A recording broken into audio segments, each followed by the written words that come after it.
everyone. Welcome on board another informative half-hour journey through the pages of Jamaica Magazine. So glad you've joined us. I'm Theodore Henry. Coming up, a look at protocols for businesses as it relates to COVID-19. Plus, the Little Bay Primary and Infant School in Westmoreland shares how it's coping with the pandemic. Sit back and relax for these and more interesting features following these important messages. Whenever you hear the following tone, the Office of Disaster Preparedness and Emergency Management, ODPEM, will be giving information on an emergency situation affecting the island. Please be on the alert and listen to your radio and television for further information.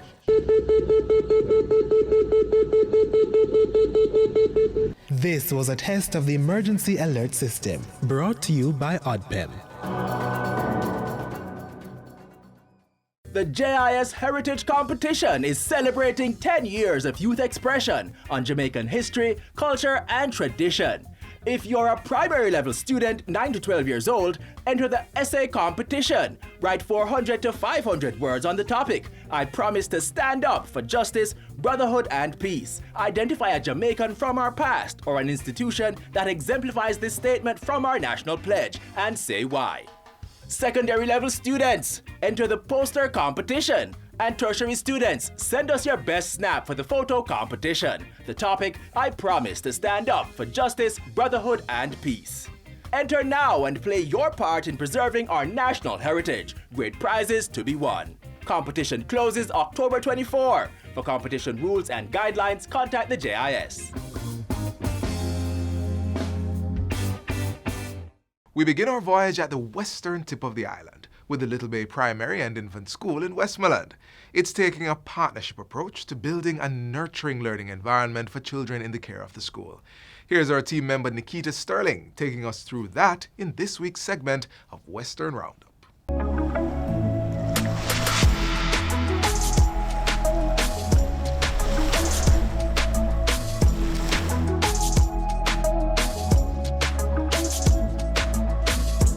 Nestled in the quiet, quaint community of Little Bay, Westmoreland, the Little Bay Primary and Infant School first came to prominence earlier this year when they were highlighted for their COVID-19 response in ensuring that students sitting PEP had the necessary resources to excel. Remember the principal who used a bike taxi to deliver material to students? Yes. Let's fast forward almost a year later, and the school administration is now actively engaging its students virtually and is charting the way forward to becoming a self-sufficient institution. Today on Western Roundup, we take a closer look at how the Little Bay Primary and Infant School is solidifying its position as a pillar in Westmoreland. Stay with us.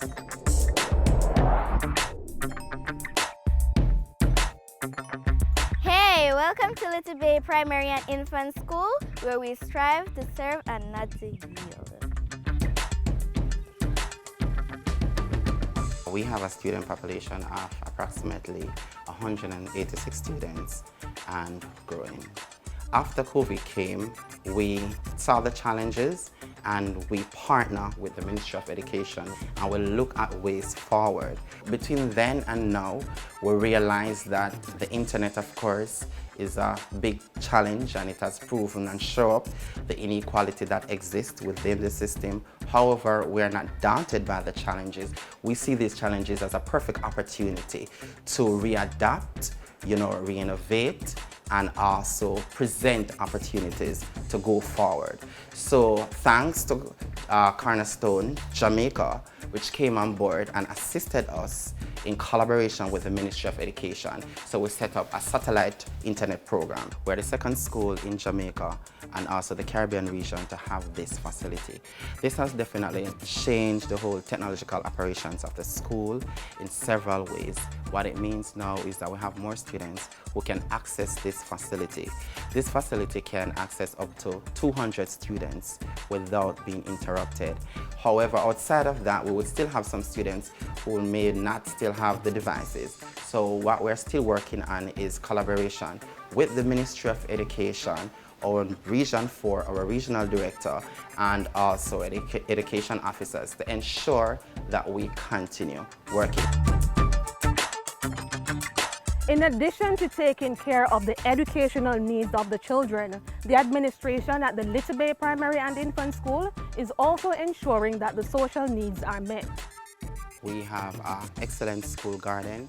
Outside of that, especially now as it relates to the COVID season, we currently have chickens, we have layers, we have callaloo, we have several different things happening on the farm. So the idea is to ensure that the students, community members, and other persons who are connected to the school, we support them throughout this season. Many of the families and parents have been affected by this pandemic, and as a school administration, we want to ensure we partner with our community, our stakeholders, our staff, and all the persons who are on board to ensure that we provide the psychosocial support that they would need. There's no running water within the community, and we realize that water is an area or a need that has been costing the school extensively over the years.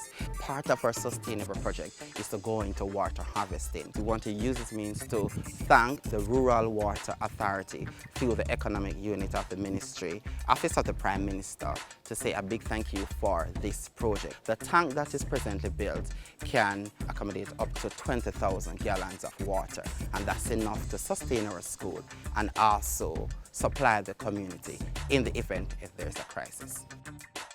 The work of the school has not gone unnoticed. Residents of the community are lauding the school's administration for the role they are playing in the community. The satellite internet, I think it's a big thing for the community because it's helping out a lot with parents and kids that don't have access at home. It's doing a good thing for them because I can see a lot using it throughout the day, and even in the evening parents will come out and use it. I can see them under the tree sitting down, getting assignments done and whatever. So I think it's playing a great role for the community. The school actually carry off Little Bay, because we can say we have, one good government place in Little Bay, and that's the school. So even if we're going to keep a good meeting or anything, that's even the best place to keep the meeting is up by the school, because it's up to date. And we all work together, and Mr. King worked very hard to get it be like that.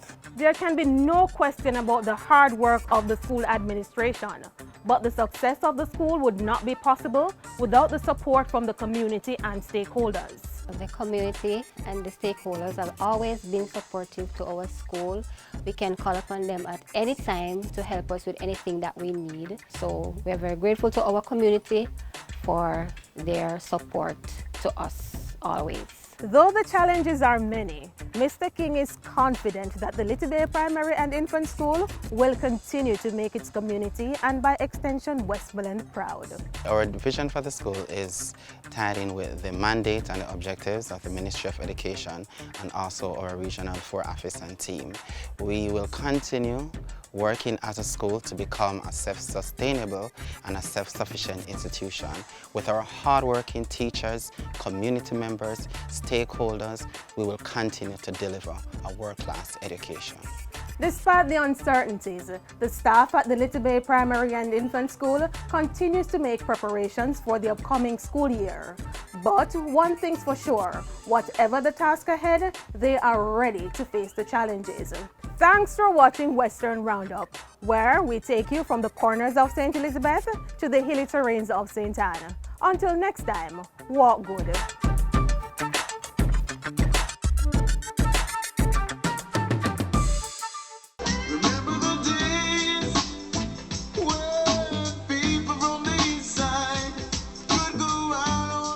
Jamaica, this is Kevin Downswell. We original. We were blessed. We have something about us that the world craves. We don't need to compromise. We don't need to rob. We don't need to thief nobody. Everybody who watch this have something unique in them that God placed in you, that was used to bring you favor, was used to bring you wealth. Find it. It's inside of you. Whether you're on the street side, something special inside of you. Whether you're at the bar or drink rum and you try to drink away your troubles, listen to me. And I'll say go. if you find that thing is what is the very thing that will bring you wealth, the very thing that will bring your life to a level you never imagined. Everybody out there have a choice. And my challenge to you is choose to do the right thing. Choose to not bust that gun.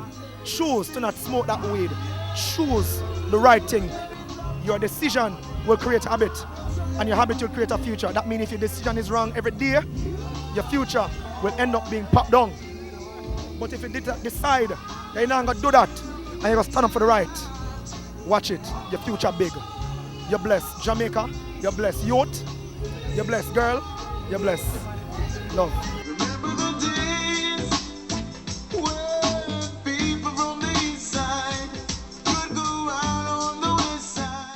In this week's HealthWise segment, we will look at diabetes as a cause for abnormal heart conditions and how to detect and manage these complications.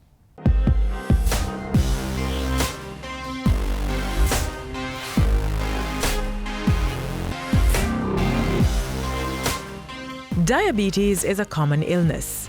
Most of us may be aware of its various complications, such as diabetic retinopathy and neuropathy, diabetic kidney disease, and so on. But when it comes to deaths caused from diabetes, cardiovascular complications account for the majority. Diabetes is recognized as one of 4 major factors for developing cardiovascular disease, the others being hypertension, obesity, and cigarette smoking. About 68% of persons over the age of 65, and this is data now from the American Heart Association, 65% of persons over the age of 65 who have diabetes will die from heart disease, and about another 16% will die of stroke. Before we take a look at how to manage or even prevent cardiovascular complications of diabetes, let us look at how persons come to develop the disease. In a nutshell, what generally happens is that diabetic persons have a more rapid rate at which fat and cholesterol is deposited in the arterial system. So we all have that. It's considered part of the process of aging.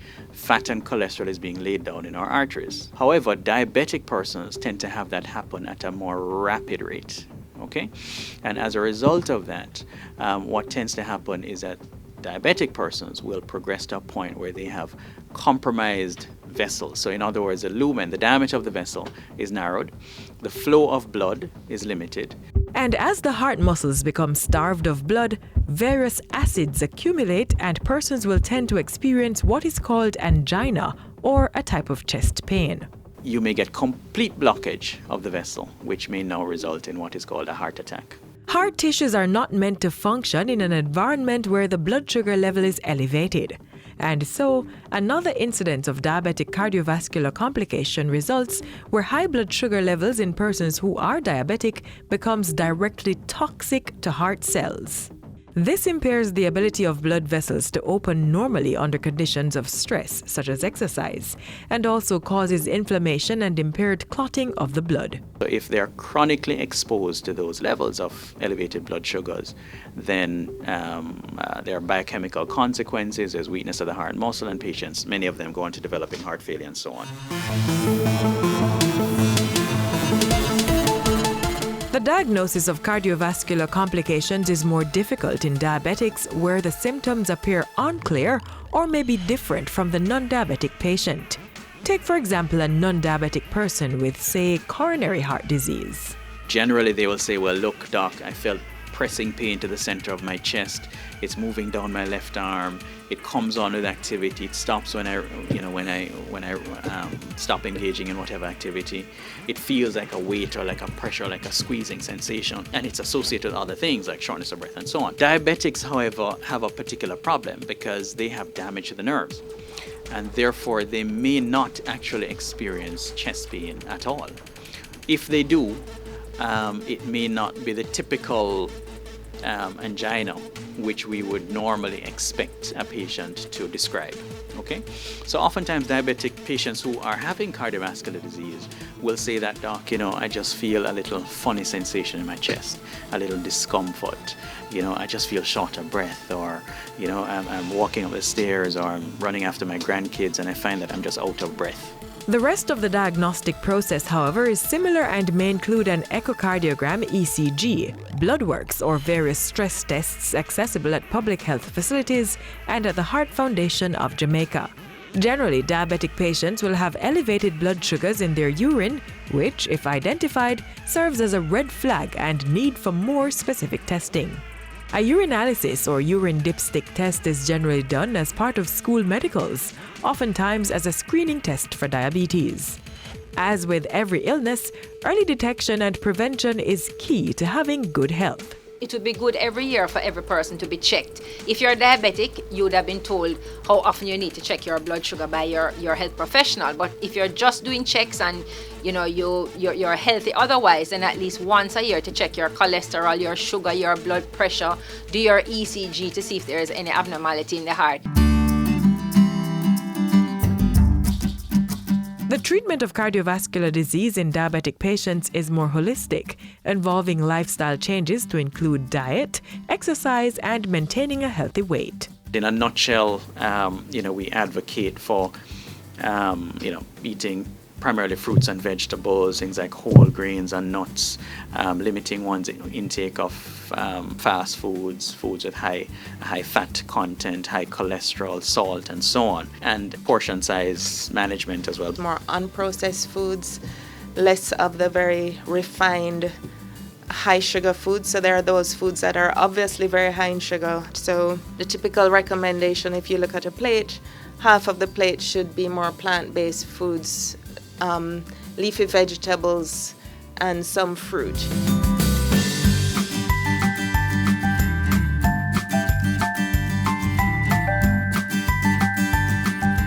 In general, 150 minutes minimum per week of moderate exercise such as swimming, brisk walking, jogging, or cycling is recommended. Besides the lifestyle changes, clinical treatment through prescription drugs and surgical procedures is an important element in caring for persons with cardiovascular complications of diabetes. We have medications to address symptoms. We have medications to prolong life. And that forms an important part of the approach. There are a variety of procedures which diabetic patients and other non-diabetic patients may qualify for, or it may be necessary to pursue. So we speak of things like stenting, for example, coronary artery bypass grafting, which is, of course, open heart surgery, major surgery.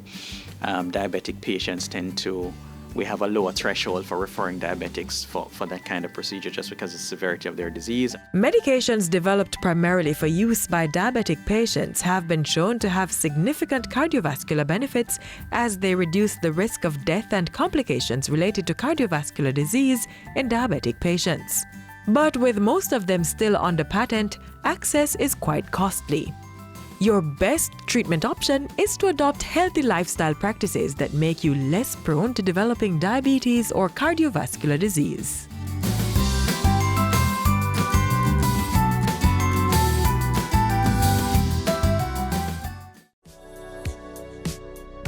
Practice good hygiene by washing your hands frequently using soap and water. Here's how you should do it while conserving water. Turn on the tap to wet your hands, then turn off the pipe. Lather your hands and the tap with soap. Turn on the tap and wash your hands, back, front, and in between fingers. Use some of the water to wash off the tap, then turn it off. Dry your hands with disposable hand towels. If you don't have running water, use a hand rub containing 62% or more alcohol. If hand sanitizers are not available, rubbing alcohol, Dettol, white rum, or household bleach will do the trick. And if all else fails, let hand washing and the handling of potable water be a two-person event. Each person will take turns pouring and washing hands with sitting water. Now is a good time to consider installing a tap on your containers to reduce the risk of water contamination. Faucets can be easily attached to drums, buckets, or 5-gallon water bottles. And to ensure that the outside of the containers are clean when recapping, disinfect it with hand rub containing alcohol that's 62% or more.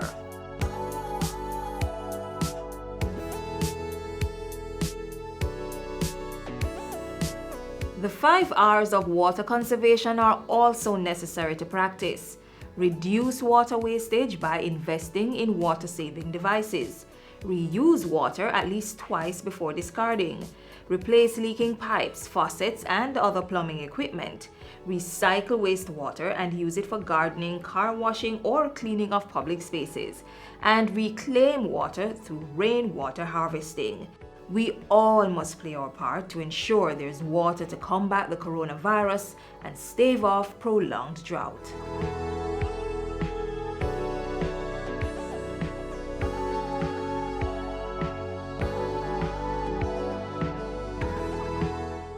What should businesses do when staff members become infected with COVID-19? Well, previously it was a case of shutting down operations, sending home all staff, and then doing deep cleaning. But now, with more information on the virus, things have changed. Let's find out what exactly in this next feature.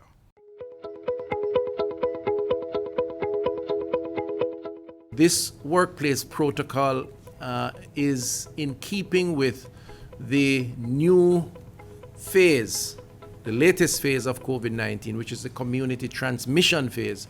Focus is on how to prevent not just getting the virus, but more importantly, managing the virus in our current environment. And that includes how we adjust the workplace so work can take place while we manage the spread that will happen and is happening.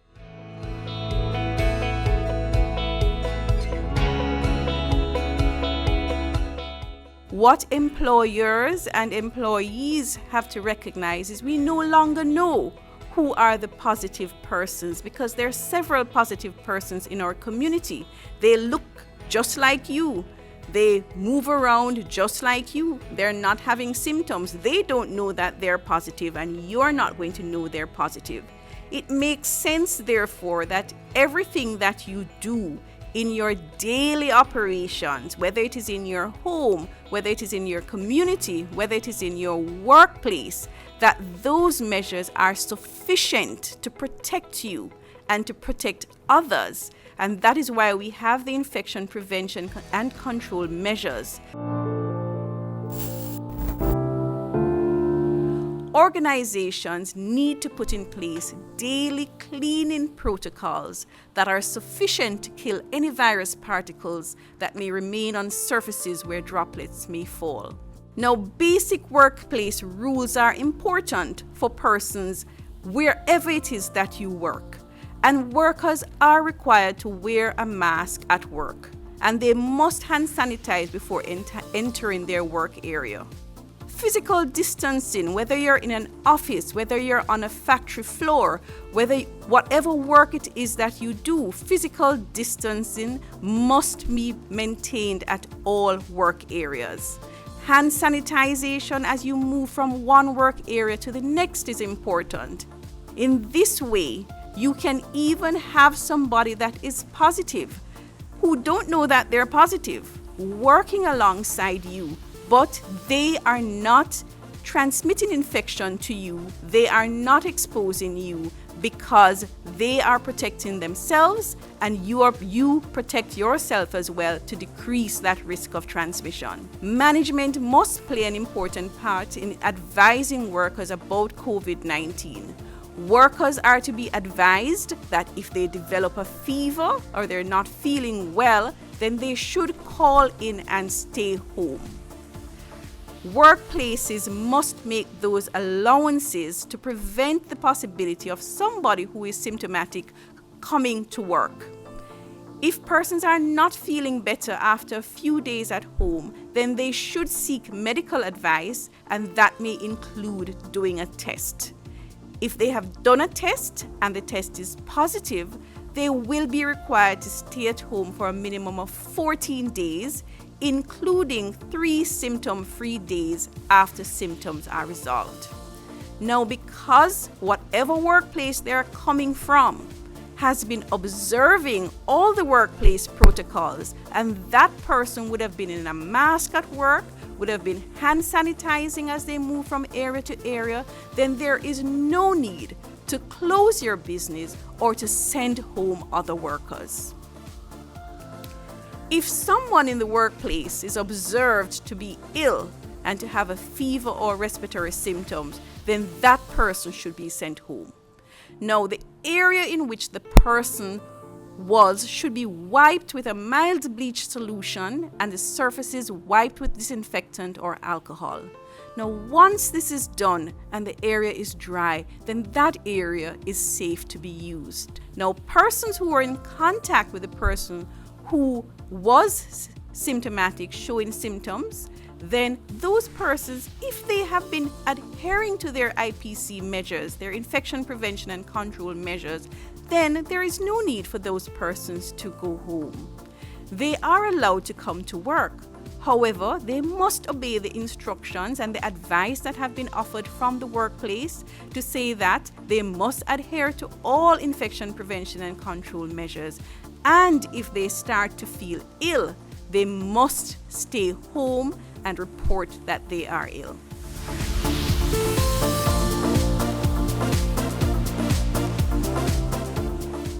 It's going to require significant personal, individual responsibility.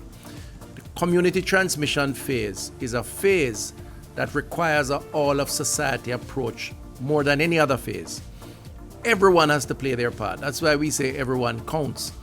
And in the context of a work environment, every employee, employer, their workspace has to comply with the rules of engagement, assuming that if the virus is present, it is confined to that individual and not going to be spreading across the board. And if we take that approach, then we will make it happen.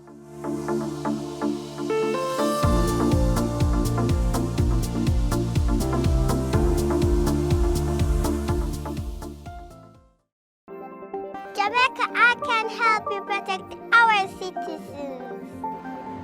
Jamaica Eye will play a part in increasing your public safety.